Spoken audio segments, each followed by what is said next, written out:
In this section, we're going to talk about marketing to sellers. We understand that he with the most listings wins the game.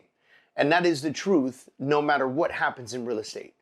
I know a lot of real estate agents that prefer to work with buyers and they're buyer heavy. The problem with being buyer heavy is that buyers only bring you more buyers. It's very rare that they bring you more sellers, right? And so with a buyer, you can't hang signs anywhere. You can't market a neighborhood. It's a little bit different. Yes, you can do a just sold, but it wasn't your listing. So it's very difficult for you unless the other agent actually gives you permission to utilize their photos and their listing and promote it out. But when it's your listing, you have control. You can put a sign out front.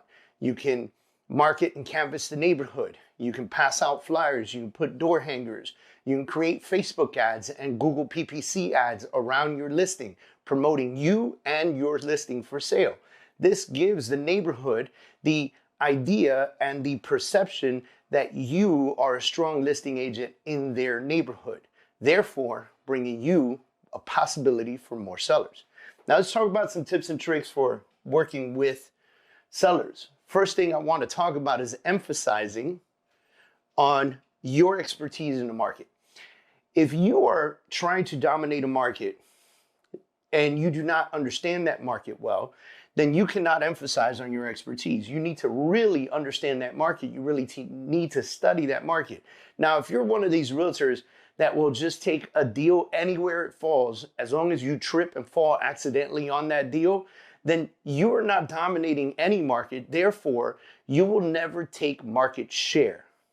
And that's important for you to understand because it's great to have listings, but if they're thrown all over the city and one is this way 20 minutes and one is that way 45 minutes and one is this way 60 minutes and one is that way 15 minutes, and you're taking them because this is what you can get, then you're never going to have the opportunity to truly dominate a market or a market area or a neighborhood or community. And that is where you need to niche down and market to. When you're walking with listings, you need to focus on areas. See, on the buyer side, when we talk about dominating a niche, we can talk about all kinds of different niches. We can talk about military niche. We can talk about a medical niche. We can talk about a nursing niche. We can talk about sports niche, sports and entertainment. There's so many different niches that you can tap into. But if you do a doctor niche on the listing side, well, doctors live all over the place, right? So again, you're going to be bouncing around every which direction.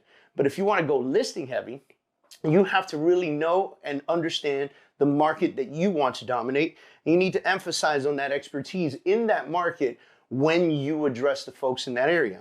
Next thing we're going to talk about is free market reports. I'm a big proponent for creating market reports, which by the way are so easy to do right now. There was once upon a time that this was a mission to create. You had to hire graphic designers to do stuff like this. Now you can go to Canva, create a template called market report, right? Real estate market report. Create the template, change the colors, put your pictures, and add your numbers from the research that you do on your MLS. This is stuff that you can create, that you can pass out in a couple different ways. Now, I made note here. One of the most important parts, or one of the most important ways to distribute this is print and pass it out. You could do this hosting a quarterly market report event that you invite the community to. You could do this by door knocking and going to the different houses and dropping off a market report.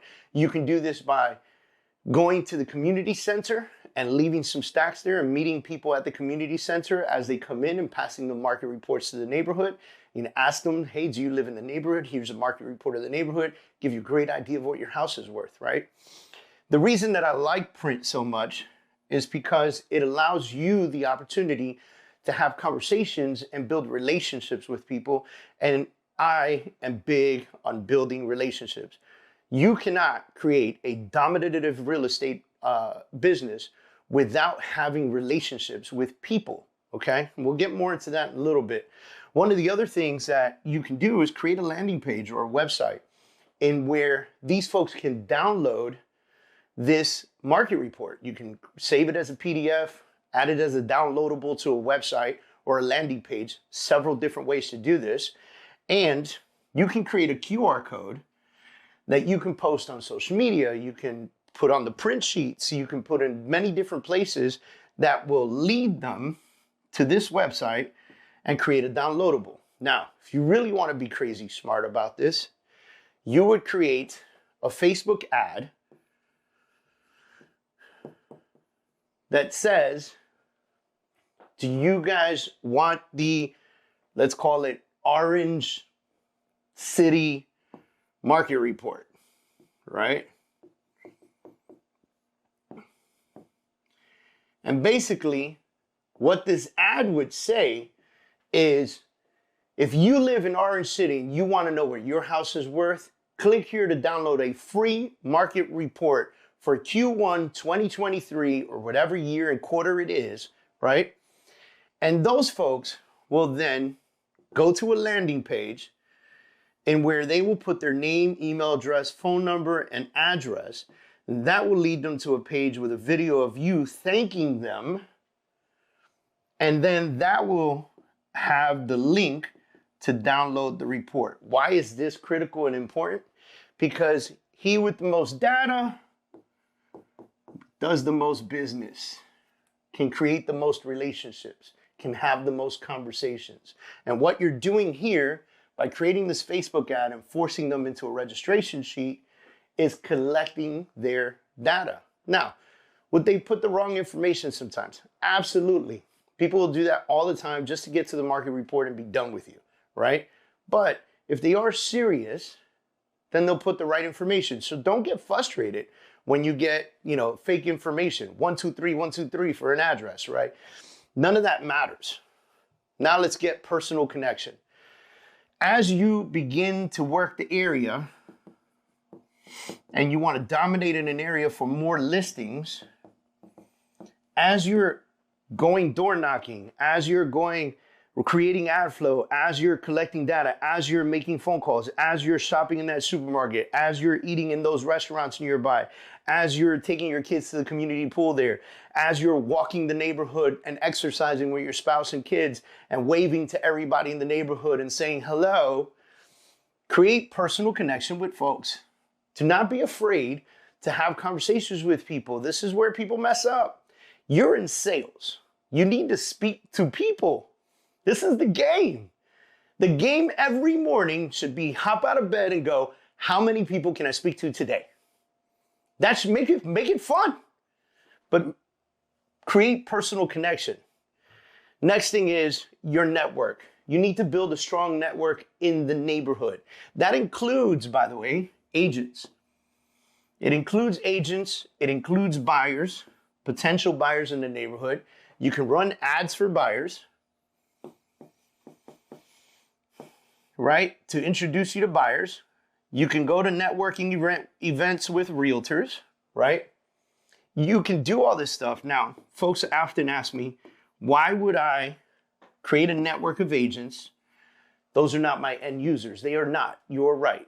None of those agents are going to buy a house with you. However, when you're doing a great job at collecting buyer information, and when you're doing a great job at sitting at a listing appointment and saying, I have X hundred potential buyers for this neighborhood through ads and attraction that I create registered in my CRM, and then that person gives you the listing, you can now call the agents that you're networked with and tell them you've got a new listing in the area, and you can call the buyers and tell them the same thing and double your chances at selling this house. The truth is, more than 80% of the time that you list something, a real estate agent is going to bring you that buyer. If the tables are turned and another agent has that listing in the neighborhood and you have the potential buyer, right? Let's say you meet a buyer at one of your open houses for the listing, and that buyer comes in and says, I'm buying in the neighborhood, but this is not the house for me. And now you're going to show them other listings in the neighborhoods, and you have existing relationships with agents in the area. What do you think is going to happen when your offer comes into them and they remember having a great conversation with you at that networking event? Goes a long way. Highlight past sales. You can do this in a few different ways. I know some old school agents that carry a binder with all of their past sales. And when they sit at a listing appointment, they go, I sold this one, and I sold this one, and I sold this one. And they just go on and go on and go on, right? Then there are some newer agents that create links on websites and things of that nature that showcase their past sales. And this is something that they can send ahead of time before they get to a listing appointment to show almost like a preemptive email prior to the interview. And a part of that email specifically says, these are my past sales. This works very well. Now, I get some of you that go, I'm a new agent. I have no past sales. I'm new to the area. I have no past sales. It's cool. List all the past sales in the area that belong to the brokerage that you joined. You don't lie and say those are your past sales. You say our brokerage, our company sells in this neighborhood all the time, and these are the homes that we have sold. Communication. Let's be real strict about communication. You got to be responsive when they reach out to you, but you also have to be proactive. Responsive is one thing. When somebody calls you, pick up the damn phone. When somebody sends you a text message, answer. When somebody sends you an email, answer, especially clients. Don't look at the phone and go, oh gosh, this client is calling me again. I get so perturbed when I see real estate agents doing this or sales professionals doing this. You work so hard to get their attention, and now that you have it, you're upset they want to talk to you more. Get over yourself. Pick up the phone and be responsive to the messages that they're sending to you. And more importantly, be proactive. Get ahead of the game. Call your buyers throughout the process. Call your sellers throughout the process and talk to them. Hey, this is what's happening right now. Just checking in with you. Make sure you don't have any questions for me. Do you know how far that goes with somebody? It's an incredible opportunity for you to have amazing communication and prove your UVP. Now, we've talked about this in other courses, but a UVP is your unique value proposition. Your unique value proposition is what makes you stand out, what differentiates you as a real estate agent in the community. There's a lot of different ways to do this, but one of my favorite ways to do this is to really know your community better than anybody, even down to the names of the people and the houses that have sold in the area. That proves that you really know the area. It's different to say 123 Main Street sold for $500,000 right down the street from you 2 months ago than to say Jack and John sold 123 Main Street to Julie and Susan. Very different conversation. It comes across to a potential seller very differently. And that is where you prove your UVP. Other parts to your UVP is how you market, how you stand out in your marketing potential and procedures. What are your tactics? How do you sell a home? How do you put this out and explain this to your potential seller? I don't even need to say this. Be trustworthy and have integrity. I'll buy into this a little bit with you because I feel like this is something that shouldn't need to be said. But in this industry and in all sales industries, salespeople oftentimes come off as somebody that is not trustworthy. And when you find somebody in sales that you feel like you can trust and you feel they have honor and they have a commitment to what you are trying to accomplish, well, you stick with that person forever. That you always remember how they made you feel. You got a nail lady that does a great job with you, you go back to the nail lady. You got a car salesman that really, really understands you and doesn't push you around, you go back to that car person. You might not even want that same car again, but you would hate to have to move to a different company and deal with somebody different. You would rather go back and deal with him and get that car.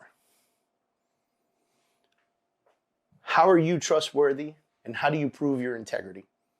That's what counts. These are some very simple tips and tricks to marketing to sellers. And what you'll find inside of our academy is that we're going to have very detailed, specific conversations about how to work with sellers.